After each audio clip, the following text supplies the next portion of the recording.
Hello, welcome to That Top Podcast. I am your host, Christian, and we're with my co-host, Tamberlyn. If you've been following along, we are talking about Rachel Zoe, the pivotal fashion show at a point in our lives where we were just consumed with fashion. There wasn't much as far as like entertainment-wise. So we are on episode 3. Episode 3. In episode 3, we go to New York Fashion Week because Rachel has 5 clients to dress for the Oscars, and it's really important. I wonder what her rate was back then. Is there any way we could find that out? We'll look into it and we'll find out. Yes. I would love to know what that rate was. The way Right. she's running around like a chicken with her head cut off, it's got to be like at least $10,000 per person. Right. But also she has to show up to the Fashion Week, and it works. I thought about this whenever we were watching the episode, just because like it works also for the brand because they get the exposure on the reality show. Mm-hmm. And we know at this particular moment in time, she emphasizes it that it's important for them to go to New York Fashion Week because this is during the 2009 recession, you know, without them showing up. That's in season 2. Oh, okay. So this is 2008, I guess? Yes. 7? So okay. It's about to happen. Crisis is in More 2008. crisis. Yeah. So we're heading there. Outlook not so good. She was front row with Joy Bryan and Deborah Messing at some of the shows, which I thought was interesting. Like, okay, that's when I was like, oh, Deborah Messing really used to be that girl. Like, I did not remember this time. I think of her as like a Will and Grace type person. Right. That's pretty much all I associate her with.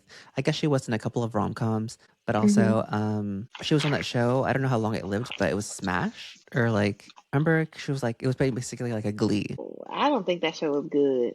I never watched it. But yes, I was aware she was on it. I know Deborah Messing only from Will and Grace and like the dating movie that she's in with the hot man who's like Italian. That's all I know. Brad's room. So again, this is probably fake drama. Brad's room was like an adjoining room to Rachel's suite, and she, for some fake reason, had a problem with that, which was like odd. He's your employee. Why can't he sleep down there? It was just weird. And I was like, okay, this is drama for the show. So then he tries to go to Taylor's room, which we all knew wasn't going to work. But what was interesting about that part was Taylor said she doesn't even share a room with her boyfriend. She has a separate room and separate beds. So it's like, oh, you're just a bitch all around everybody. The clock. It don't stop. How does it she has a boyfriend also for being a major bitch and apparently having all these stipulations, and I can't even get a date? But let me not say same, because it's the quality of people that want to take me out that abhors me.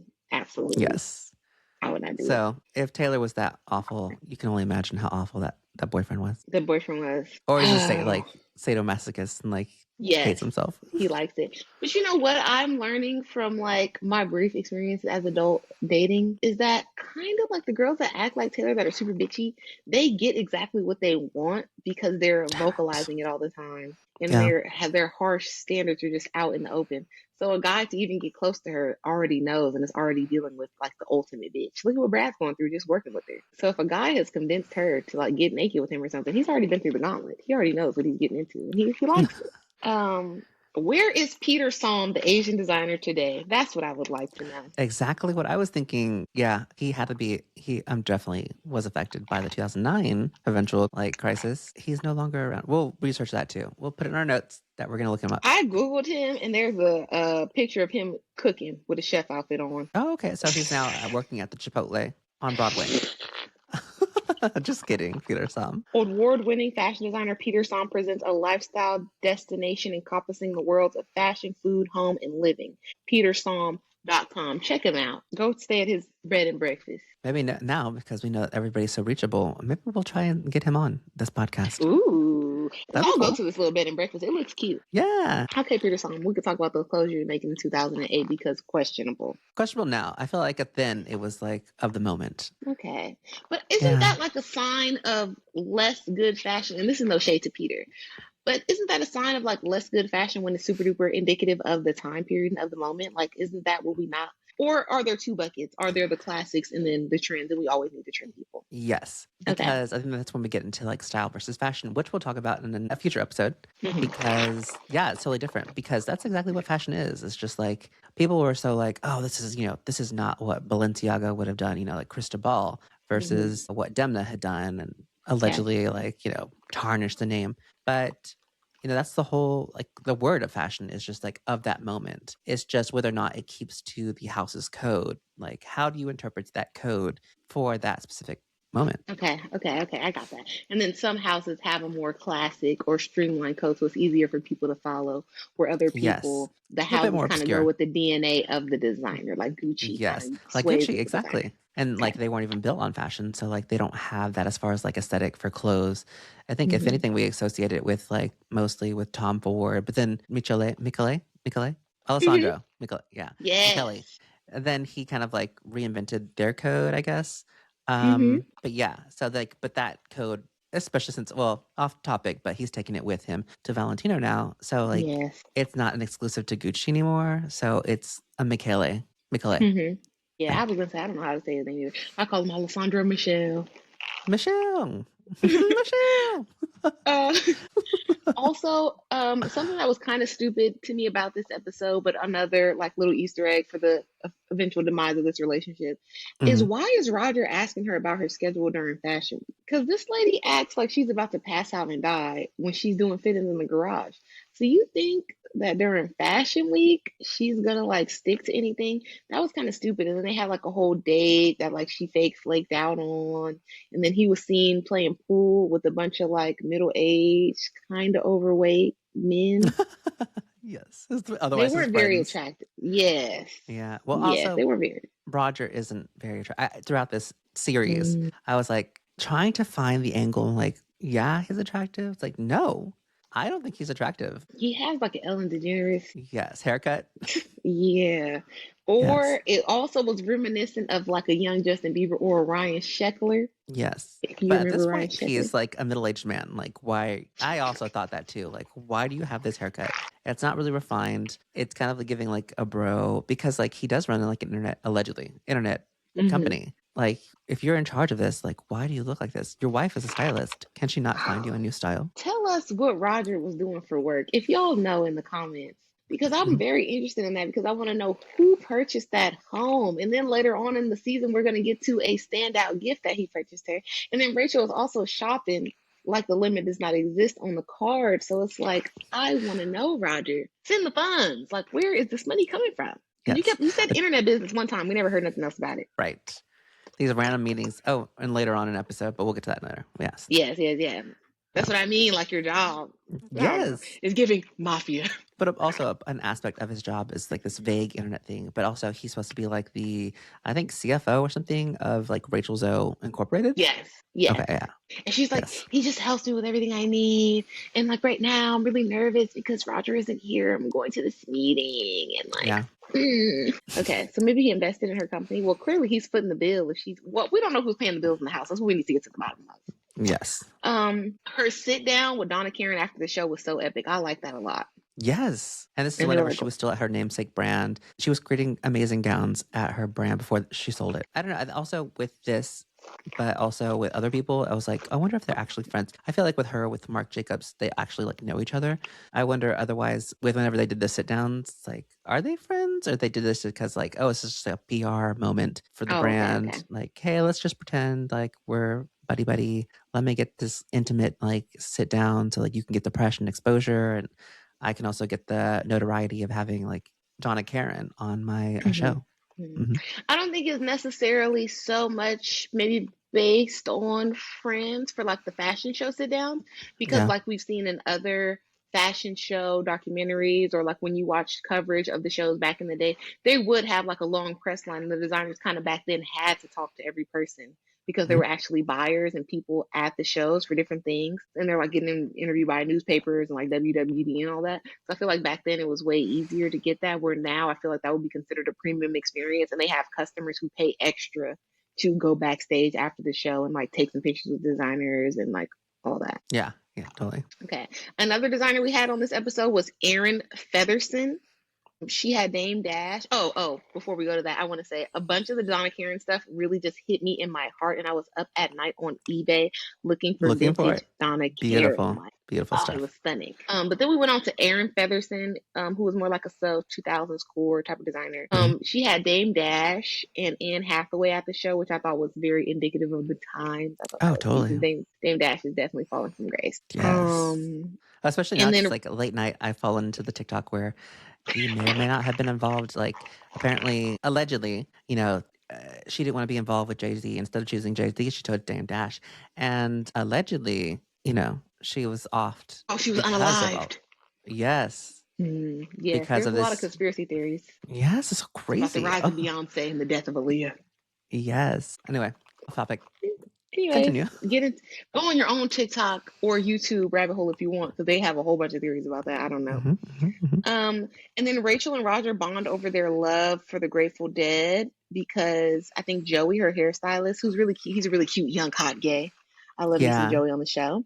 He was Cute. very refreshing. He said that he didn't know who they were, and then they said they were going to name their baby Scarlet Begonia after some sort of Grateful Dead song. So that's why I was like, okay, is that what y'all have in common? Because it doesn't seem like they have anything in common. But did you guys used to be like young groupies together? Like, were you guys at a rock and roll show and like, feeling the grungy? And her whole thing was like, oh, she was the only one, in Chanel heels or whatever, like Grateful Dead concert. That's why I'm like, it's giving family money or something. Yeah. Okay. White people love to play poor, baby. I never met a group of people that like to cosplay poor more than them. And then Rachel randomly brings up that she postponed her engagement. Again, she has all of these like relationship clarity moments or relationship flashback moments that really don't have anything to do with the show or what she's doing. I don't know if it's the guilt playing on her mind or whatever, or just the way that they edited the show. These are the moments that they thought would be cute to like humanize her, to put it in. But she's in the backseat of like black car service.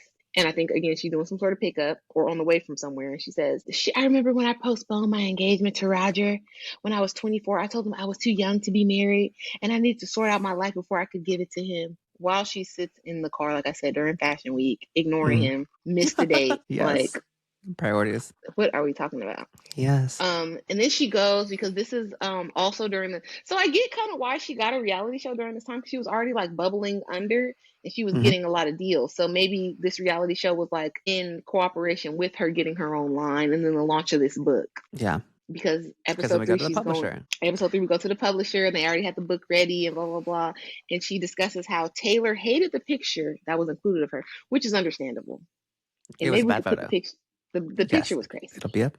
But also, I felt like, okay, Taylor, I get what you mean about that being an ugly picture of you. But also, isn't that how you represent yourself every day around the office? A little bit, yeah. So can we really be mad? Like, was she supposed to take your prom photo? Do you have a graduation photo? Because what we see of you, that's how you act. Seeing that photo of you, too, it really made me like concrete in my idea that you used to work for some sort of rock and roll stylist, like you used to be a musician's stylist for a band or something for a group. Yeah. Like, then they go to the Jay Mendel show, which is another nostalgia name. I have not heard Jay Mendel. Yeah. I don't know where he is today. What I loved about the show was every single model had on Louboutin. I'm like, we don't really get that anymore. I loved the Jay Mendel show. So girly, so feminine. Beautiful. Then she meets with Marc Jacobs, and Marc Jacobs gives her a little pep talk. Jay Mendel, is that the one that had the removable situation around the waist? Yes, the little belts. Yes. Okay, yeah. And he was like, you can keep your makeup, your this, your that. Yep. Yes. Okay. Like, probably not, but okay.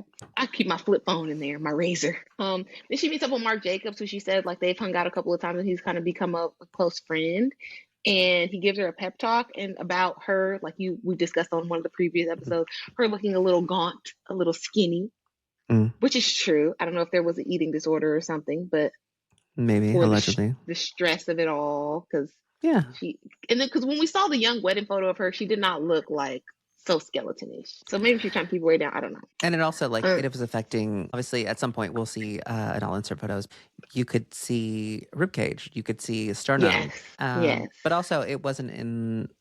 So like with fashion, you can get away with so much, but at some point it does turn to that disgusting, and it will become like a headline whenever it becomes that too far. I think even with the series, you can tell because her hair is like frizzy, but also she has those bags because there is no meat on those bones. I think the closest thing we've seen to this in modern time is Ariana Grande. Yes. And people will say, like online, it's like, why are we talking about other people's weight? It's like, it's attached to like the health aspect, I guess. Yeah. I don't know, because I kind of don't like it when people talk about weight in regards to health, because I'm not a doctor and I'm not going to pretend like when I see somebody looking too small or too big that I care about their livelihood, because I don't. I'm thinking about how you look.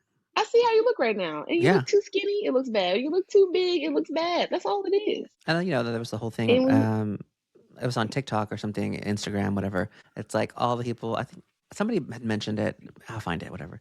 But it's just like, oh, well, we passed that whole like movement of, being body positive. It's just, Mm. especially with the rise of GLP-1s, it's just like all those Mm-hmm. people couldn't lose weight. It's like, well, of course they couldn't because it's hard. But yeah, everybody just wants to be skinny, apparently. Yeah, that's another thing that I'm glad we got to as a society, because I feel like pre this time, like mid 2000s, everybody knew that there's an ideal body shape for every single person. That's why that they have an index when you go to the doctor, and that's how they could tell you whether you're Yeah. overweight for your height or not, because this is a numeric situation.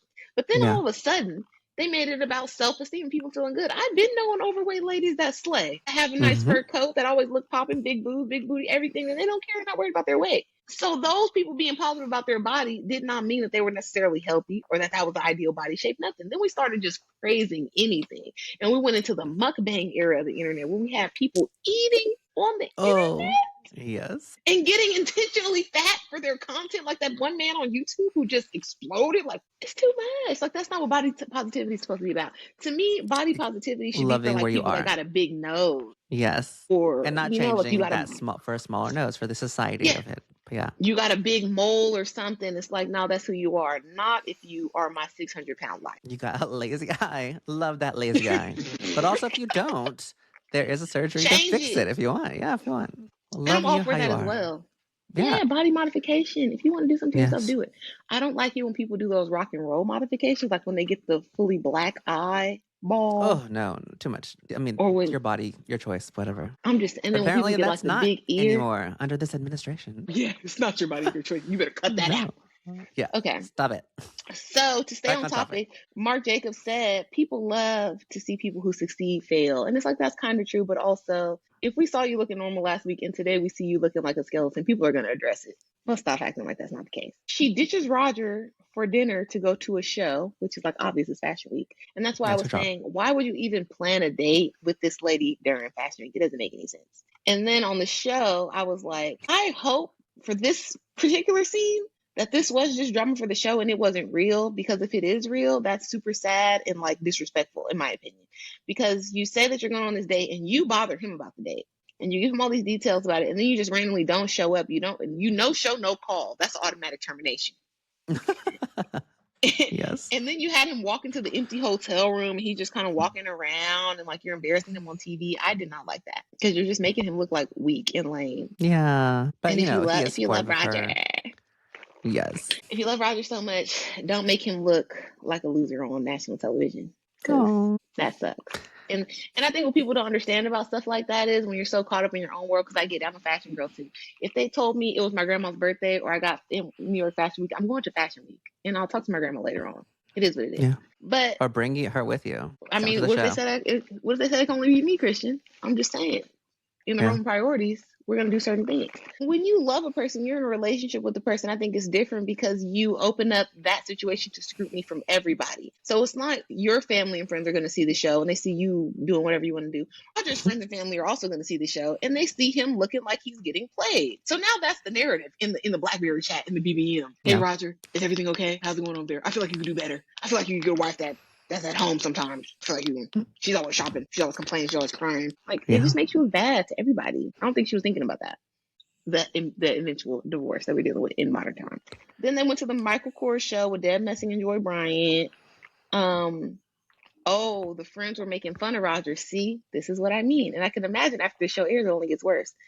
When he went out with them, instead of going on the date, they were kind of telling him, "Oh, they didn't get you a badge that says Rachel Zoe's husband. You can't just walk in and tell them you're Rachel Zoe's husband." Awful. When you get divorced, it's a stadium of people at that wedding, and it's the same group at that divorce, baby. Oh my gosh, I'd never heard that, but yeah, that's good. They're looking at you. That's crazy. And we can't even get to it yet, but this lady wanted to celebrate their love with a party.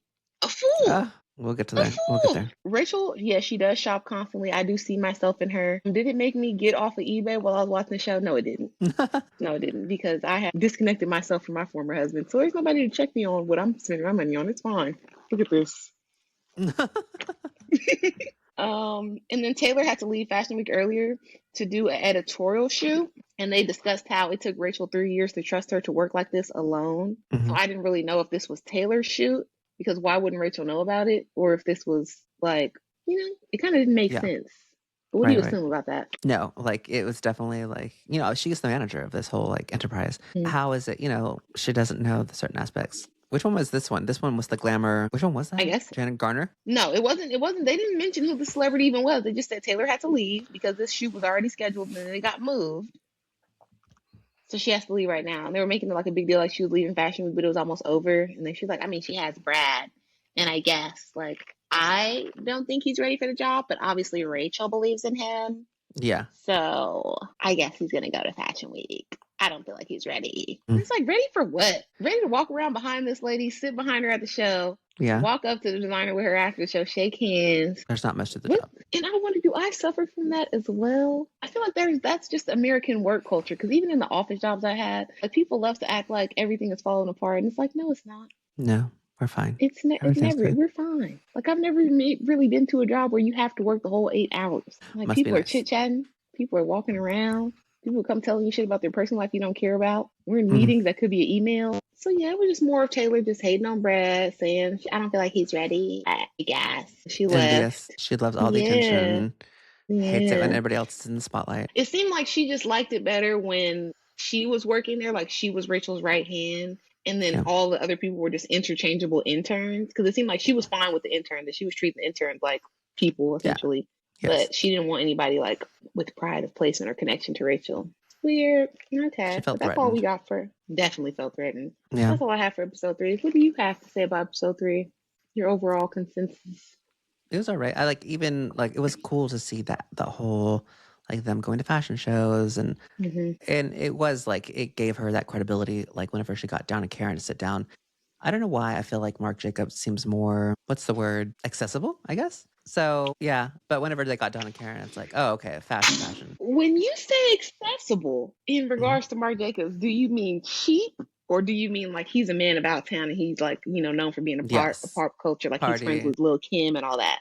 Yes. So like getting him on the record. Whereas Donna Karen, she's not like out and about.